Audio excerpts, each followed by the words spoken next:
আজ আমি আপনাদের জন্য নিয়ে এসেছি একটু না মিস করা রেসিপি পালং পনির। শীতকাল হোক বা বৃষ্টি, গরম গরম পালং পনিরের স্বাদ একেবারেই অন্যরকম। এই রেসিপিটা এতটাই সহজ এবং সুস্বাদু যে একবার করলে বারবার করতে ইচ্ছে করে। পালংয়ের পুষ্টি আর পনিরের পুষ্টি একেবারেই পারফেক্ট মেলবন্ধন। নমস্কার, রঞ্জু স্পাইসে সকলকে স্বাগত। প্রথমে আমি পালং শাকগুলোকে ভালো করে ধুয়ে ছোট ছোট করে কেটে নিয়েছি।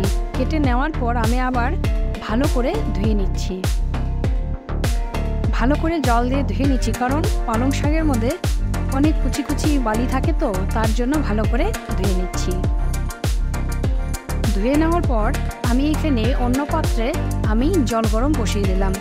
এই পালং শাকগুলো আমি একটু এই জলের মধ্যে সেদ্ধ করতে দেব।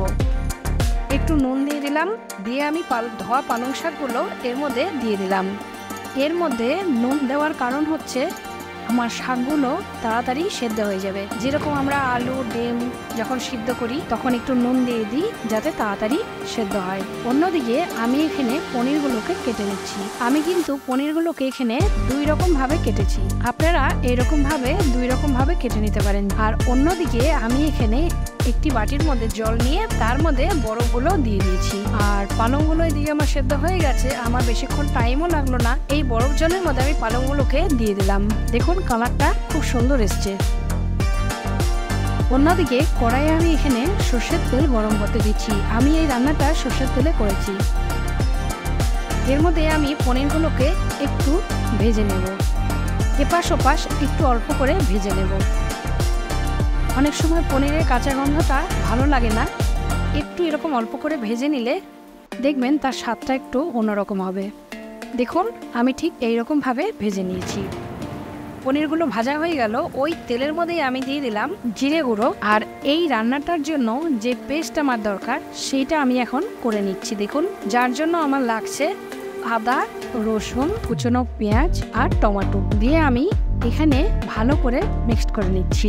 আর এর মধ্যে একটু পরিমাণে জল দিতে কিন্তু ভুলবেন না। আমার পেস্ট হয়ে গেছে। এদিকে কড়াইয়ের মধ্যে আমার জিরেটাও ভাজা হয়ে গেছে, সুন্দর একটা গন্ধ এসছে। তার মধ্যেই আমি এই পেস্টটা দিয়ে দিলাম, দিয়ে ভালো করে নাড়াচাড়া করে নিচ্ছি।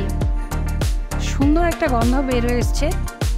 তারপরে এর মধ্যে দিয়ে দিলাম আমি পরিমাণ মতো নুন আর দিয়ে দিলাম হলুদ, দিয়ে ভালো করে ভেজে নিচ্ছি। দেখুন আমার সুন্দর কালারটা বের হয়ে এসছে। আমি এখানে 5 মিনিটের ঢাকা দিয়েছিলাম। ঢাকাটা তুলে দেখুন আমার মশলাটা একদম কষে গেছে, তেল বেরিয়ে এসছে। সুন্দর করে আমি এখানে নাড়াচাড়া করে নিচ্ছি। আর একটু কষবে। আর অন্যদিকে আমি এই সেদ্ধ করা পালংটা আমি ব্লেন্ড করে নিচ্ছি। নিয়ে আমি তারপরে এর মধ্যে দিয়ে দিলাম। মশলাটাও আমার ভালো করে কষানো হয়ে গেছে। এবার দুটো মিশ্রণ আমি খুব সুন্দর করে নাড়াচাড়া করে আরেকটু ঢাকা দিয়ে দিলাম। 5 মিনিট পর ঢাকাটা তুলে আবার একটু নাড়াচাড়া করে নিচ্ছি। দেখুন আমার সুন্দর গন্ধ বেরিয়ে এসছে, তেল বেরিয়ে এসছে, আর আমার কালারটা ঠিক এইরকম হয়ে গেছে। এরপরে আমি দিয়ে দিলাম এখানে গরম মশলা, দিয়ে আরেকটু নাড়াচাড়া করে নিলাম। আমার রান্নাটা প্রায় হয়ে এসছে। নাড়াচাড়া করে নেওয়ার পর এর মধ্যে আমি দিয়ে দেব সেই ভেজে রাখা পনিরগুলো। আপনারা চাইলে এখানে কাঁচা পনিরও ব্যবহার করতে পারেন। আমি একটু ভেজে নিয়েই করেছি। ভালো করে মিশ্রণটা পনিরের সাথে আমি মাখিয়ে নিচ্ছি। দেখুন পনিরের সাথে মশলাটা ভালো করে কষে গেলে তার টেস্ট, তার গন্ধ একেবারেই আলাদা। কষানো হয়ে গেল। এবার আমি ওই বাটিটা ধুয়ে এর মধ্যে একটু জল দিয়ে দিলাম,